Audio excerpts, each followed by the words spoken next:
ន្លែងប្រកបកសិកម្មធ្វើស្រែចម្ការរបស់បងប្អូនជាពលរដ្ឋគឺបញ្ហាទឹក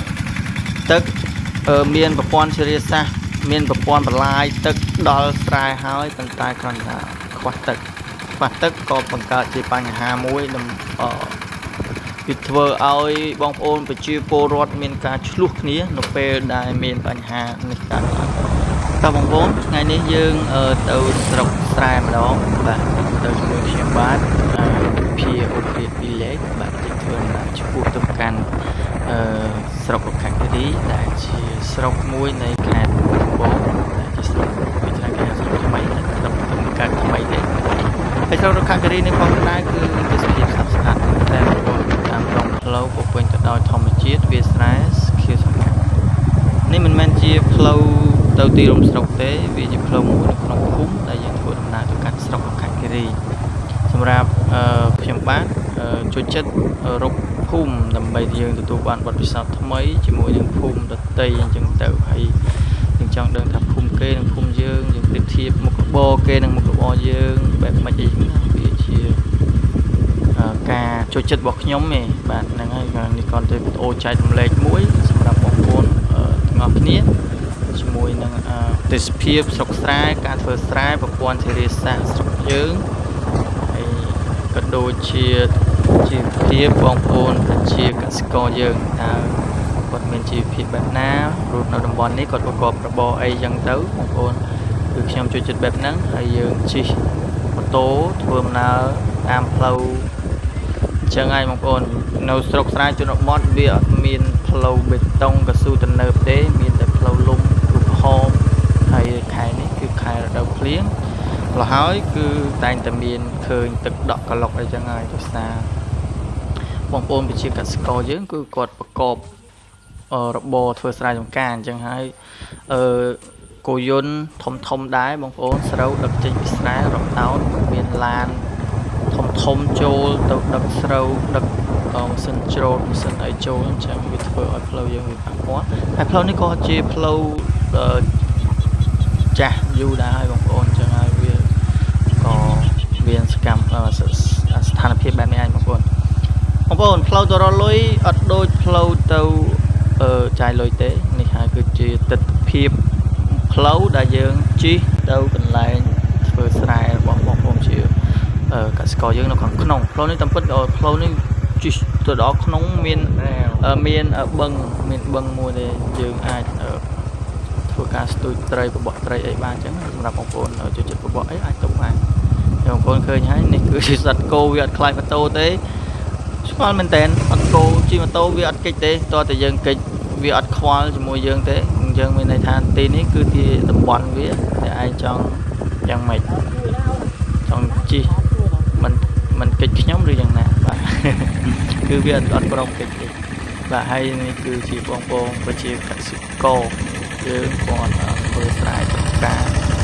គឺចាប់ផ្ដើមជួររកឲ្យបងប្អូន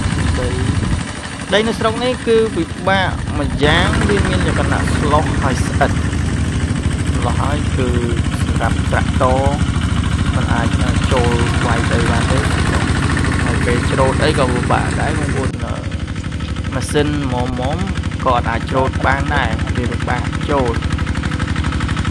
សម្រាប់ការព្យួរពីគោយន្តបងប្អូនគឺគាត់ធ្វើការប្រវាស់គ្នាប្រវាស់ដៃនៅថាយើងស្រែមានរៀងខ្លួនអញ្ចឹងណាប៉ុន្តែយើងជួយគ្នាម្នាក់ម្ដងឧទាហរណ៍ថាថ្ងៃនេះស្រែខ្ញុំថ្ងៃស្អែកស្រែអ្នកគឺថាយើងចែកគ្នាម្នាក់ម្ដងជួយគ្នាដើម្បីឲ្យឆាប់ហើយតាន់រដូវធ្វើស្រូវធ្វើស្រែព្រោះដាំដុះអីចឹងទៅបងប្អូនសម្រាប់បញ្ហាវិញបងប្អូននៅកន្លែងប្រកបកសិកម្មធ្វើស្រែចម្ការរបស់បងប្អូនជាពលរដ្ឋគឺបញ្ហាទឹកមានប្រព័ន្ធធារាសាស្ត្រមានប្រព័ន្ធបន្លាយទឹកដល់ស្រែហើយប៉ុន្តែគ្រាន់តែខ្វះទឹកក៏បង្កើតជាបញ្ហាមួយវាធ្វើឲ្យបងប្អូនប្រជាពលរដ្ឋមានការឆ្លោះគ្នានៅពេលដែលមានបញ្ហានេះកើតឡើងគឺពិបាកមែនទែនដោយសារយើងធ្វើស្រែត្រូវតែមានទឹកបើអត់ទឹកទេស្រូវយើងនឹងងាប់អញ្ចឹងពេលខ្លះទឹកមកអ្នកលើខាំងទុក អ្នកលើបានទឹកសម្រាប់ស្រូវគាត់ហើយគាត់អត់តម្លាក់អស់អ្នកក្រោមខ្លាចតម្លាក់មកអស់ទឹកដល់ពេលអស់ទឹកស្រូវគាត់ងាប់ទៀតបាទពេលអញ្ចឹងអ្នកក្រោមគាត់អត់សុខចិត្តទេដោយសារស្រូវគាត់អត់ទឹកអញ្ចឹងបញ្ហាហ្នឹងតែងតែកើតមានឡើងសម្រាប់បងប្អូនប្រជាកសិករយើងទាំងអស់បាទម្ល៉េះហើយបញ្ហានេះគួរតែមានអាជ្ញាធរមួយគាត់គួរតែធ្វើការសម្របសម្រួលនៅពេលដែលមានបញ្ហាទឹកគឺយើងចែកគ្នាឲ្យបានត្រឹមត្រូវអញ្ចឹងណាបងប្អូនគឺតែតែមានបញ្ហានឹងកើតឡើងមានបញ្ហាចំនួនវាយតបកាប់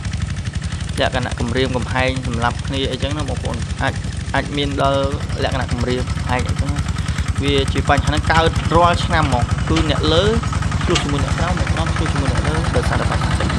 ព្រោះយើងធ្វើស្រែប្រវាស់មេឃហើយនឹងទឹកអញ្ចឹងហើយបញ្ហានេះតែកើតមានឡើងបាទហើយសម្រាប់បងប្អូនដែលគិតថាអ្នកស្រែមិននឿយអ្នកស្រែមិនខំអ្នកស្រែមិននេះគឺខុសហើយបងប្អូនអ្នកស្រែពេលព្រឹកធ្វើស្រែជួសស្រែធ្វើដាំដុះពេលល្ងាចនាំគ្នាដាក់អង្គប់កដោដាក់អង្គប់សัตว์អីទៅដើម្បីយកម្ហូបថែមហើយខំប្រឹងប្រែងមែនតើបាញ់ថ្នាំបាញ់អីគឺប្រើរយៈពេលយូរតែចង់ចប់ស្រូវយើងក៏មិនសូវមានទីផ្សារមួយរយៈក្រោយនេះបាទបងប្អូនខ្ញុំឃើញថាឆ្នាំនេះនឹងទទួលបានផលល្អ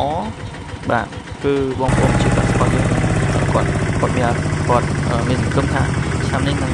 ទទួលបានអ្វីដែលល្អជាងមុនអរគុណច្រើនបងប្អូនទាំងអស់គ្នាជួយចែករំលែកវីដេអូនេះបន្តផងអរគុណ